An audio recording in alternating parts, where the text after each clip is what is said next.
Bonjour à tous, moi c'est Guillaume et tu es bien sur la chaîne Objectif Lune. Ce matin, le marché reste mitigé, avec même une petite teinte de rouge. Les annonces de baisse des taux n'ont pas vraiment fait réagir les investisseurs. Nous sommes aujourd'hui le vendredi 19 septembre. Je vous ai préparé une analyse sur le Solana, puis nous passerons sur le TAO Bit&Sor et nous terminerons la semaine avec le graphique du XRP. Je vous invite à me dire en commentaire quel token vous aimeriez voir analysé pour lundi prochain. Le choix sera soumis au vote dans le canal Objectif Lune, dont je te laisse les liens juste en dessous dans la description. Mais avant de passer à la partie analyse technique, faisons un rapide tour d'horizon du marché. BTC reste globalement stable avec une légère baisse de 0,14% à 116 892 $. ETH perd un peu de terrain et s'échange à 4 537 $ en recul de 0,77%. Sol lui aussi reste plutôt stable au-dessus des 244 $ en baisse de 0,11%. Doge s'échange à 27 centimes en baisse de 1,06% et XRP suit la même tendance avec une performance négative de 1,23% à 3,03 $. Rien d'exceptionnel donc, les cours se stabilisent. Passons maintenant sur une mise à jour rapide du Bitcoin. Pour le moment, sur le RSI, on peut voir qu'on a cassé notre droite de tendance, mais ce n'est pas encore assez franc à mon goût. De plus, notre pivot haussier n'a pas encore cassé, ce qui reste un élément déterminant pour que nous puissions valider une réelle reprise haussière. Donc allons voir ce qui se passe en H4. Comme je vous l'avais annoncé lundi, on avait la possibilité de faire un dernier plus haut, ce que nous avons fait pile dans notre zone de best price, juste ici. Du côté du RSI, on peut voir que notre divergence est toujours en place, ce qui nous annonce une potentielle fin de mouvement haussier et que l'on peut voir également que notre droite de tendance commence à être sous pression. Dans cette configuration, et si notre pivot baissier venait à casser, nous pourrions alors entamer une correction de l'ensemble du mouvement haussier initié depuis le 1er septembre, donc sur les 0,5 et 0,618 de Fibonacci, c'est-à-dire les 111 321 et les 112 577, ce qui pourrait être un bon niveau pour recharger. On attendra bien évidemment de valider certaines données pour confirmer la reprise et nous pourrions alors dans ce cas-là nous projeter sur les 121 825 et les 127 620. Donc si on résume, la tendance de fond reste clairement haussière. Si on vient casser notre droite de tendance et notre pivot baissier, nous pourrions alors avoir une baisse sur les 111 000 et les 112 000.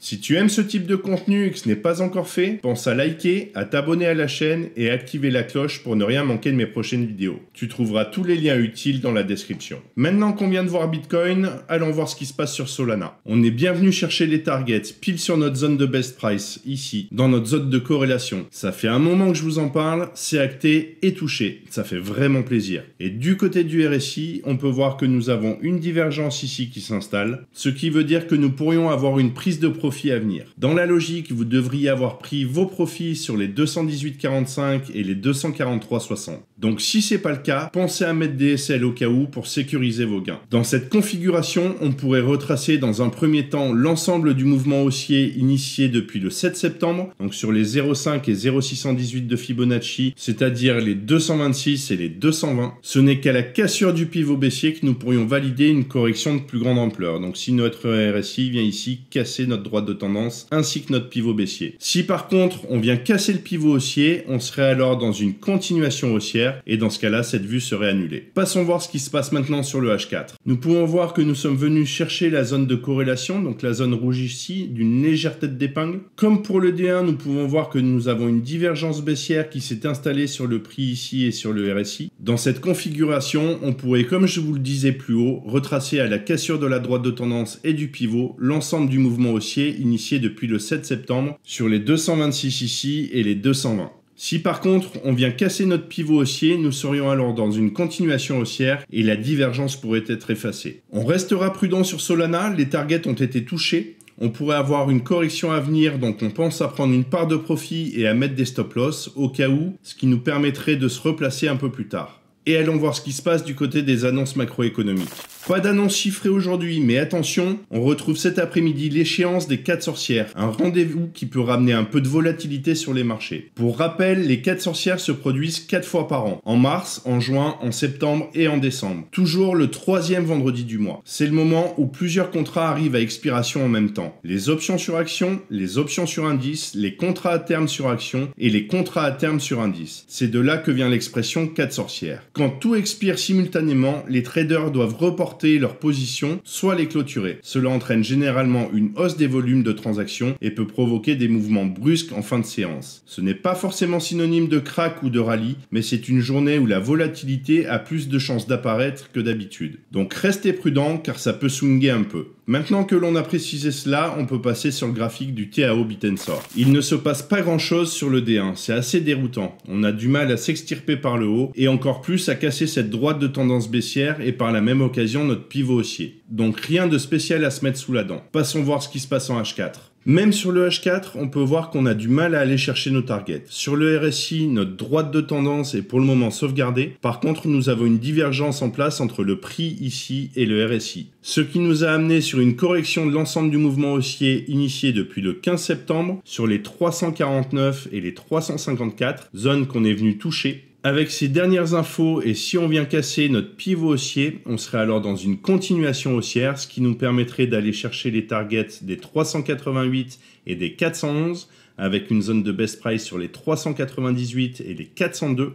Zone qui est en corrélation avec le retracement de l'ensemble du mouvement baissier initié depuis le 22 juillet sur les 0,5 et 0,618 de Fibonacci, c'est-à-dire les 381 et les 400. On fera tout de même attention si on vient casser notre pivot baissier. Dans ce cas-là, on entamerait une correction de plus grande ampleur sur l'ensemble du mouvement haussier initié depuis le 1er septembre et dans ce cas-là, nous pourrions aller chercher la zone des 329 et des 337. À voir ce qui va se passer en fonction de données, mais pour le moment, on attend. Ce que je te partage ici reste mon analyse du marché à un instant T, ce n'est pas un conseil en investissement et comme toujours, je t'invite à faire tes propres recherches et adapter ta stratégie à ton profil de risque. Passons maintenant sur le dernier graphique de la semaine, celui pour lequel vous avez voté dans le canal Objectif Lune, je veux parler du XRP. On est venu chercher timidement le retracement de l'ensemble du mouvement baissier initié depuis le 18 juillet sur la zone des 0,5 et 0,618, c'est-à-dire les 318 et les 329. Vous voyez, on est venu chercher juste le tout début. Pour le moment et avec les données en cours, nous pouvons voir que nous sommes toujours baissiers. Notre droite de tendance n'est pour le moment pas inquiétée. Et on est dans un pseudo-range bloqué entre les 3,18 et les 2,69. On va passer sur le H4 pour aller chercher un peu plus de données. Nous pouvons voir que le RSI se rapproche de notre droite de tendance ainsi que de notre pivot baissier. S'il venait à casser, on pourrait alors chercher les zones suivantes, c'est-à-dire le retracement de l'ensemble du mouvement haussier initié depuis le 1er septembre, donc sur les 0,5 et 0,618 de Fibonacci, c'est-à-dire les 2,88 et les 2,94, que l'on peut corréler avec notre prolongation de Fibo, qui nous donnerait les targets sur les 2,91 et les 2,78, avec une zone de best price sur les 2,85 et les 2,83. Pour repartir à la hausse, il faudrait que notre RSI vienne ici casser notre pivot haussier. Dans ce cas-là, nous serions dans une continuation haussière et nous pourrions aller chercher les targets sur les 3,20 et les 3,30 avec une zone de best price sur les 3,26 et les 3,24. Donc si on résume, soit on vient casser notre pivot par le bas et dans ce cas-là, on pourrait aller chercher nos targets ici sur les 2,91 et les 2,78, soit on vient casser notre pivot par le haut et dans ce cas-là, nous serions dans une continuation haussière et nous pourrions aller chercher la zone des 3,20 et des 3,30. Voilà, je pense qu'on a fait le tour pour aujourd'hui. Si on résume, le marché est plutôt haussier. Il y aura forcément des prises de bénéfices, donc on restera prudent. Et de mon côté, je te souhaite un excellent week-end. Et comme toujours, prends soin de toi et tes cryptos. Ciao!